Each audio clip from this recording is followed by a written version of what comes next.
मैं हूं डॉक्टर ज्ञानेंद्र और आपके लिए लेकर के आ गया हूं मैं एक बहुत ही बेहतरीन लेक्चर जो कि रेगुलर बैच से है वेटनरी फार्मासिस्ट जनरल सर्जरी और जिसमें हम लोग आज पढ़ेंगे जनरल सर्जरी के बारे में। और जनरल सर्जरी से रिलेटेड जितने भी क्वेश्चन होंगे वो सारे हम आपको क्वेश्चंस भी आज ही करवाएंगे। ठीक है, तो चलिए स्टार्ट करते हैं जनरल सर्जरी। ठीक, तो जनरल सर्जरी का मतलब क्या है कि deals with diagnosis and surgical treatment of disease.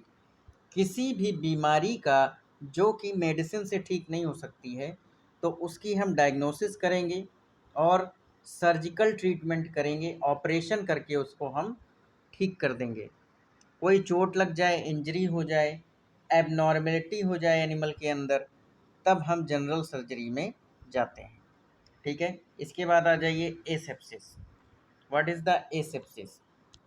Clear? तो एसेप्सिस की अगर हम बात करते हैं, preventing the entry of micro organism, यही इंपॉर्टेंट है point, into the surgical wound.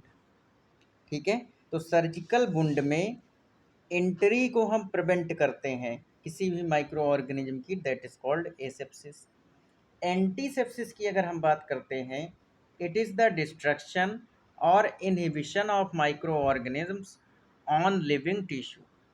ठीक, तो लिविंग टिश्यूज़ में हम क्या करेंगे कि एंटीसेप्सिस करेंगे कि जो डिस्ट्रक्शन और इनहिबिशन है माइक्रो ऑर्गेनिज्म का, है ना, वो एंटीसेप्सिस में करेंगे। किसके ऊपर? लिविंग टिश्यू के ऊपर। इसके बाद आ जाइए स्टेरिलाइजेशन। तो स्टेरिलाइजेशन में क्या होता है? Destroy all forms of micro organism is known as, या including bacterial spores is known as sterilization. अगर बैक्टीरियल स्पोर्स को भी किल कर दिया जाए तो क्या कहा जाएगा? स्टेरिलाइजेशन कहा जाएगा। इसके बाद आ जाइए और आगे बढ़ो। इसके बाद आ जाइए सर्जिकल इंस्ट्रूमेंट।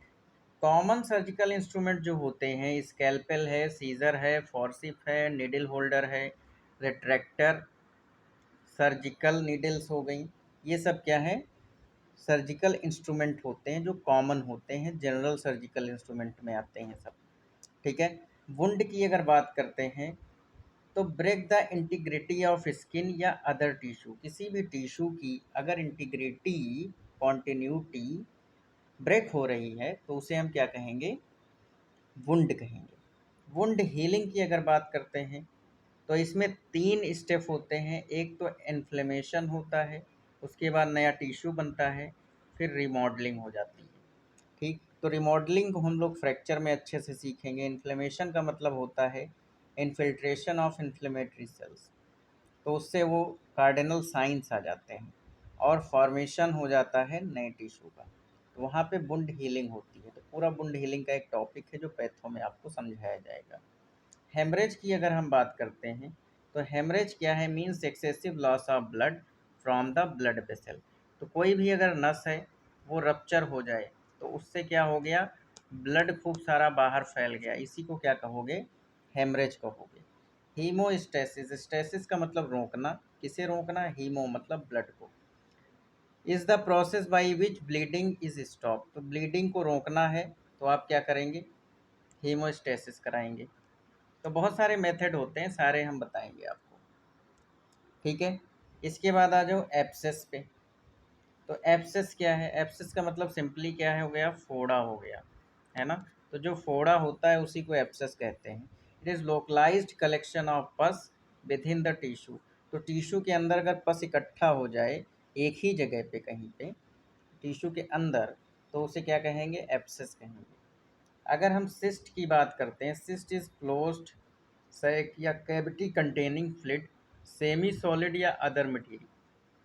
ठीक है, कभी सेमी सॉलिड भी लगेगा और उसके अंदर कोई और मटेरियल भी जा सकता है, और कैविटी कंटेनिंग मतलब खाली जगह। इस तरीके से मान लो ये खाली जगह है तो इसमें फ्लूइड भर जाए तो उसी को क्या कहोगे? सिस्ट कहोगे। हेमाटोमा की अगर बात करते हैं, is localised collection of blood, localised collection of blood vessels. ठीक है, तो ब्लड वेसल में क्या है? ब्लड वेसल के बाहर, है ना, ब्लड वेसल के बाहर क्या हो जाए? ब्लड इकट्ठा हो जाए। ठीक है, तो हेमाटोमा कहेंगे। सूचर की अगर हम बात करते हैं, suture is use to bring edges of wound together. ठीक है, ये बुंड है, इनके किनारे हैं, तो इनको लेकर के आओ, सूचर कर दो ऐसे ऐसे, तो ये क्या हो जाए, आपस में मिल जाएं दोनों किनारे। ठीक है, जुड़ जाएं, तो इसी को क्या कहते हैं, सूचर करना कहते हैं। ठीक है, सूचरिंग मटेरियल कितने टाइप के होते हैं, तो सूचरिंग मटेरियल जो होते हैं दो तरह के, एक एब्जॉर्बेबल होंगे और एक नॉन एब्जॉर्बेबल होंगे। ठीक है, एनेस्थीसिया की अगर आप बात करोगे, anaesthesia produces therapy sorry temporary loss of sensation with और विदाउट लॉस ऑफ कॉन्शियसनेस। ठीक है, तो इसमें क्या होता है कि टेम्परेरी लॉस ऑफ सेंसेशन हो जाता है एनेस्थीसिया से। ठीक है, कुछ देर के लिए जो पेशेंट होगा, एनिमल होगा, वो क्या हो जाएगा, अनकॉन्शियस हो जाएगा। ठीक है, विद या विदाउट लॉस ऑफ कॉन्शियसनेस। ठीक, तो कभी कभी ये भी होता है कि हम जो है अनकॉन्शियस नहीं करते हैं, कॉन्शियसनेस में रखते हैं, तो ऐसे केस में क्या है, लोकल एनेस्थीसिया आ जाएगी। तो जब आप लोकल एनेस्थीसिया दोगे तो लॉस ऑफ सेंसेशन हो जाएगा लिमिटेड एरिया में। ठीक है, लिमिटेड एरिया में क्या होगा, लॉस ऑफ सेंसेशन हो जाएगा, तो लोकल एनेस्थीसिया दी जाती है इसमें। ठीक है, और यहाँ पे जनरल अनकॉन्शियसनेस नहीं होती है। ठीक है, जनरल एनेस्थीसिया की बात करते हैं, अगर जनरल एनेस्थीसिया की अगर बात करोगे आप, तो पूरी तरीके से बॉडी क्या होगी, कंट्रोल्ड स्टेट में होगी। ठीक है, और क्या होगा, अनकॉन्शियसनेस जो है, लॉस ऑफ सेंसेशन हो जाएगा, अनकॉन्शियसनेस भी रहेगी और साथ में लॉस ऑफ सेंसेशन हो जाएगा, कुछ पता ही नहीं चलेगा अगल बगल क्या हो रहा है। Shock is the threatening state, इनएडिक्वेट क्या है, इनएडुकेट, यही क्वेश्चन पूछा जाएगा, परफ्यूज़न या ऑक्सीजन डिलीवरी। ठीक है, जितनी ज़रूरत है उतना जो है ऑक्सीजन नहीं पहुंच रहा है, उतना टिश्यू परफ्यूज़न नहीं हो रहा है, दैट इज शॉक। ठीक है, fracture, break in the continuity of bone, तो कॉन्टिन्यूटी ऑफ स्किन अगर ब्रेक हो जाए तब क्या कहोगे, वुंड। ठीक है, और अगर बोन में कंटिन्यूटी भंग हो जाए तो फ्रैक्चर कहेंगे। डिसलोकेशन पर आ जाइए। ठीक है, डिसलोकेशन पे आ जाए, तो dislocation is the complete displacement of the articular surface.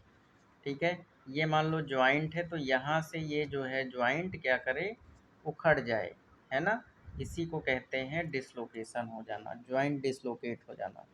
Hernia is the protrusion of organism, hernia is the protrusion of organs या फिर टिश्यूज। ठीक है, ऑर्गन्स या फिर tissues through the abnormal opening, कोई एबनॉर्मल ओपनिंग है उसके थ्रू हर्निया में क्या होता है, प्रोट्रूजन हो जाता है, किसका, टिश्यूज का और ऑर्गन्स का, उसी को हर्निया कहते हैं।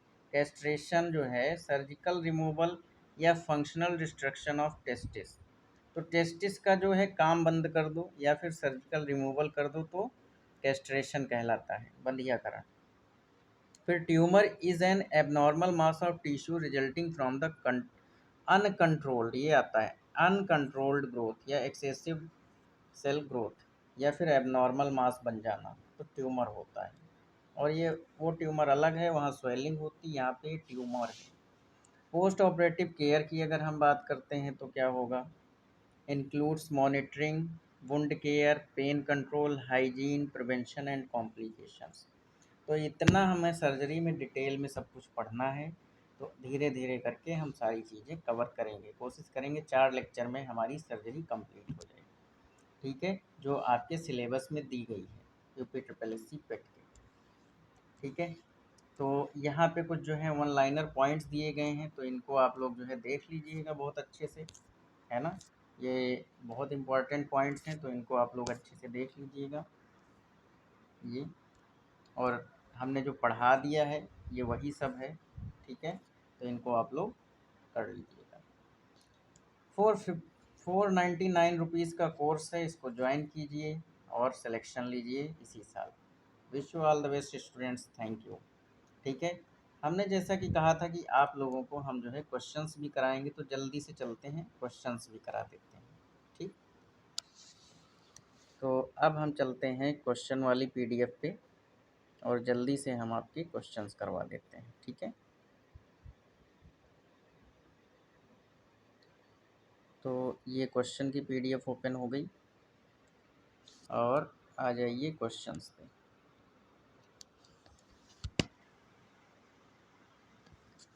ठीक है, तो क्वेश्चंस जो हैं वन बाय वन सारे 25 क्वेश्चन इस टॉपिक से हमने निकाले हैं, छांटे हैं अच्छे अच्छे क्वेश्चंस, तो उन्हीं को हम जल्दी से करवा देते हैं और इनमें से एक क्वेश्चन आपके एग्जाम में आना तय है, ध्यान रखिएगा। General surgery mainly deals with, क्या है, डायग्नोसिस एंड सर्जिकल ट्रीटमेंट, सीधी सी बात है। Animal nutrition, vaccination only and breeding management ये सब नहीं होता है। ए सेप्सिस की अगर बात करते हैं तो क्या है, destruction of micro organism on the living tissue, prevention of entry of micro organism on surgical wound.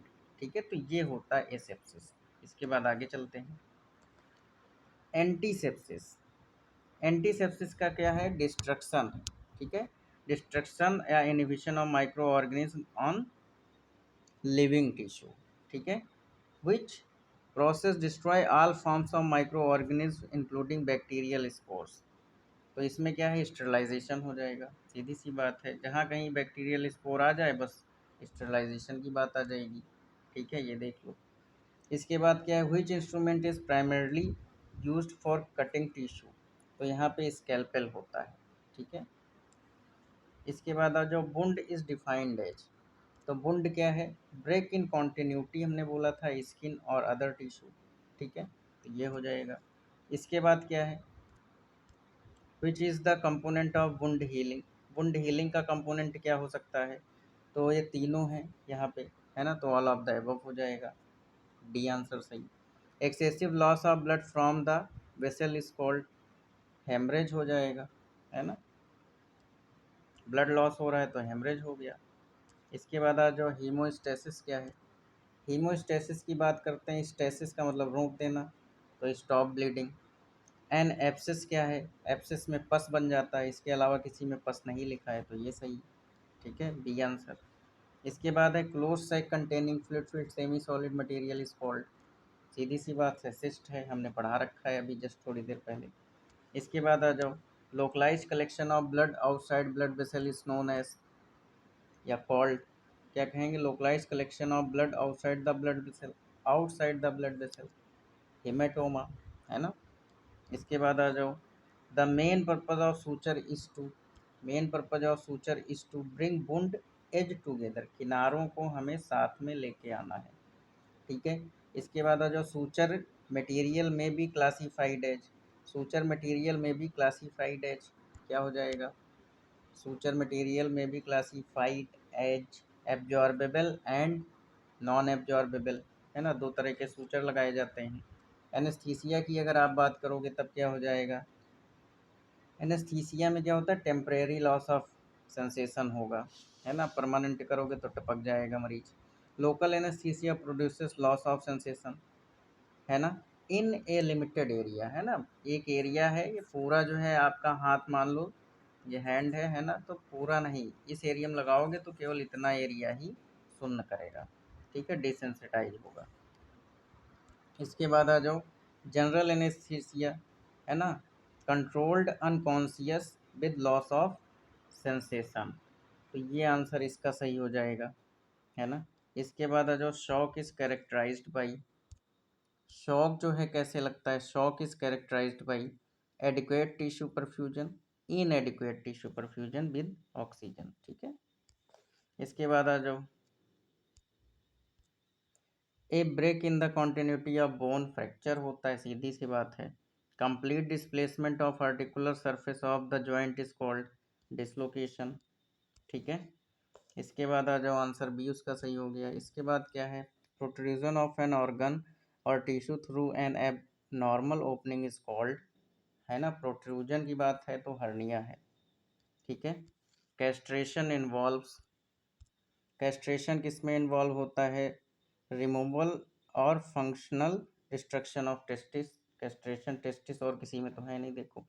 Tumour क्या है, ट्यूमर इज ए एबनॉर्मल मास, ये वाला लाइन आ गई पूरी की पूरी, है ना, एबनॉर्मल मास फ्रॉम अनकंट्रोल्ड या एक्सेसिव सेल ग्रोथ, है ना। इसके बाद आ जाओ अगला question, which is included in post operative care. Post operative care में क्या क्या आ जाएगा? वुंड केयर करोगे, पेन कंट्रोल करोगे, मॉनिटरिंग करोगे, ये सारे पॉइंट आ जाएंगे ऑल। ठीक है, इसके बाद आ जाओ, which of the following is not correct, है ना, ये ध्यान रखना क्या बोल रहा है, इनमें से क्या करेक्ट नहीं है, नॉट करेक्ट बोल रहा है, ये गलत कर देते हैं लोग, है ना। कॉमन सर्जिकल इंस्ट्रूमेंट में से इनमें से क्या गलत है? तो स्कैल्पेल, फॉर्सेप्स, रिट्रैक्टर या थर्मामीटर। तो थर्मामीटर टेम्परेचर लिया जाता है, सर्जरी में क्या काम है इसका, ठीक है, सिर्फ टेम्परेचर लेने के लिए।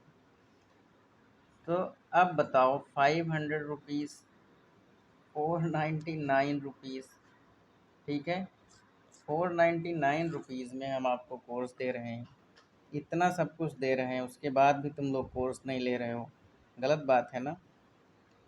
चलो भाई, सभी लोग जल्दी से कोर्स लो और सिलेक्शन इसी साल लो, वरना नौकरी वोकरी समय पे आएगी नहीं। ठीक है, बड़े दिन बाद तो वैकेंसी आई, उसमें भी आप लोग आनाकानी कर रहे हो, बताओ। सब कुछ मिल रहा है उसके बाद भी सस्ता मिल रहा है ना, इसलिए वैल्यू नहीं है ना। चलो, अब जैसी भी वैल्यू है करो, जिन लोगों ने भाई कोर्स ले लिया है उनकी बल्ले बल्ले है, उनको तो सारी चीज़ें मिल रही हैं।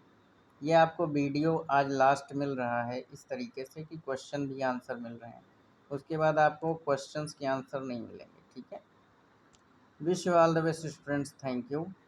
ये उनके लिए मैंने बात बोली है कि क्वेश्चंस के आंसर नहीं मिलेंगे जिन्होंने कोर्स नहीं लिया है। ठीक है, तो कोर्स लो जल्दी से, थैंक यू।